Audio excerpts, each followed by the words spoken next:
Libra, Sun, Moon, Rising, and Venus collective bonus reading for the month of October.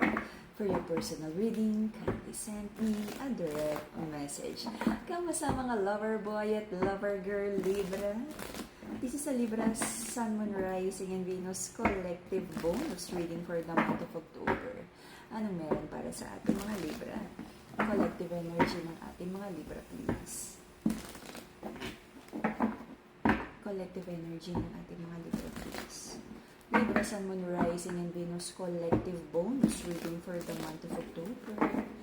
Collective energy ng ating mga Libra, please. Kabuhayan, kaperahan, negosyo, love life, pamilya, personal goals. Libra, Sun, Moon, Rising, and Venus collective bonus reading for the month of October. Ingat sa mga scammers, ang nag-iisang account na Mystic Siren ay Kai Angeles 11. Yung mga ibang account na hindi Kai Angeles 11, ignore messages from that account. Libra.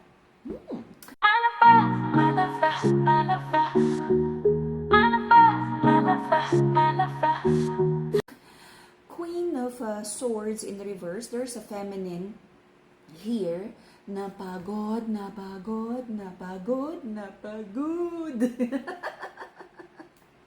Nasa kasinungalingan. Okay? Kinall out ng feminine ang kasinungalingan, ang dishonest energy ng kanyang person. Okay? But it feels like hindi marunong umamin. Paulit-ulit na dishonest energy here. Walang pagbabago. But the question is, feminine, ilang chances ba ang kaya mong ibigay? Kasi hindi pwedeng hanggang mesanity ka pa. Alam mo yan? Hindi pwedeng ganon. Okay? Maraming questions about this connection. The masculine in this connection, hindi siya ganon ka-ready to commit. Hindi din siya sigurado about this love connection. Ibig sabihin, hindi siya sigurado kung sinong gusto niya, kung sinong feminine gusto niya, kung babae ba talaga gusto niya. Hindi niya alam what he's ready for. He doesn't know. He doesn't know. Maraming overthinking, trust issues sa relationship na to. Unti-unti, parang nade-detach na kayo sa bawat isa, na-fall out of love na. Lagi na lang, no, na parang punong-puno na ng resentment ang connection na to, and you trigger each other. At parang every time na lang na gusto nyong mag-usap, parang lagi na lang nauuwi sa away. Sabi ng ating mga Libra, marami na rin like pasensya na ibinigay about this connection. Maraming tinanggap na non-negotiable, but it feels like yung taong mapagmahal at mapagpasensya dito, which I feel kumbaga is mostly on the feminine population ng reading na to. Sabi niya, sobra-sobra na yung binigay niyang love, pag-unawa, at chances. But, yung person na nahihirapang magbago at magkaroon ng like positive transformation sa buhay niya and personal accountability na ayusin ng kanyang sarili, it feels like, sabi niya, madaldal lang naman niyang si feminine eh. Sa totoo lang, hindi naman din siya kayang iwan. So, bakit pa nga daw siya magbabago? Okay? Patuloy ang naging patuloy, Ate Charo. Ang aming disagreements sa relasyon na to.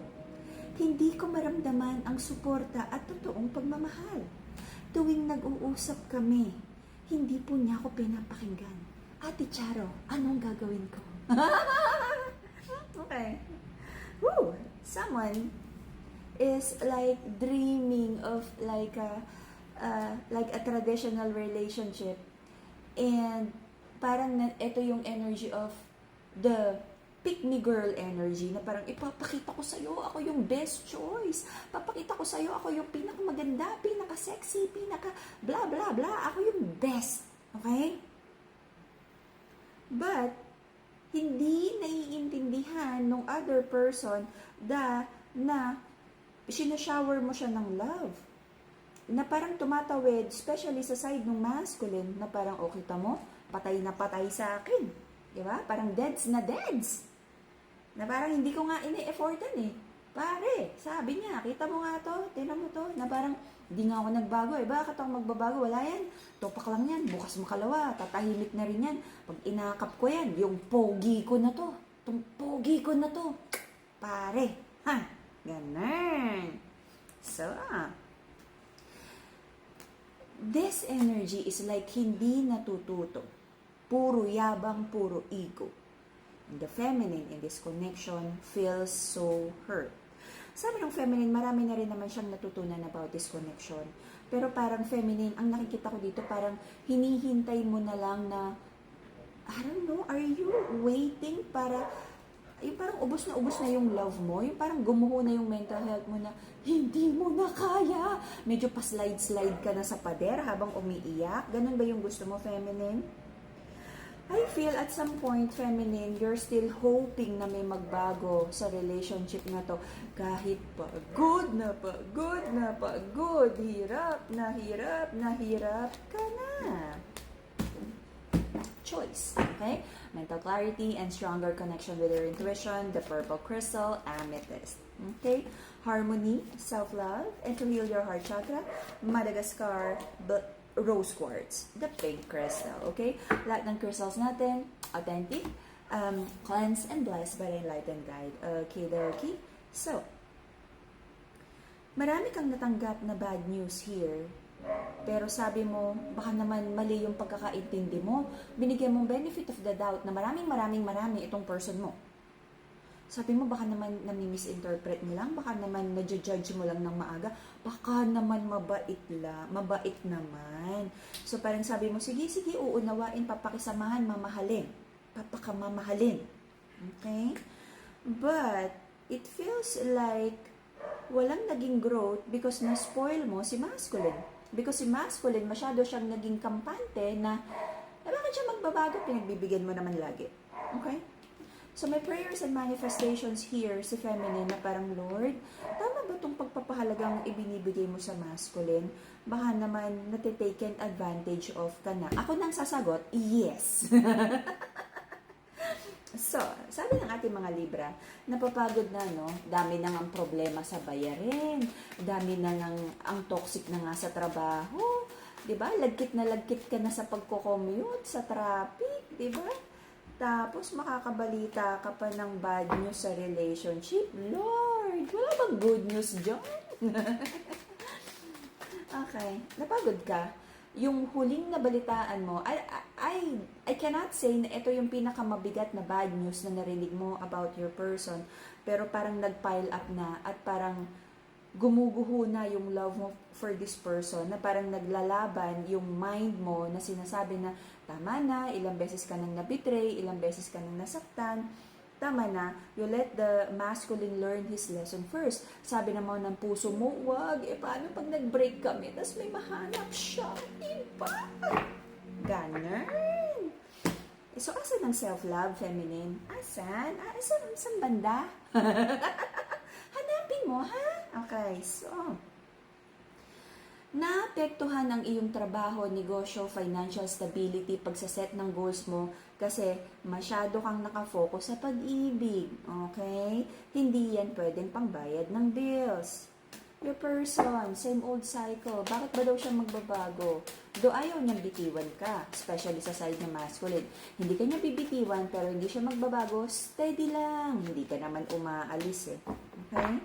If you feel na may hinahangaan or tinatagong ibang chicks or pinagnanasaan.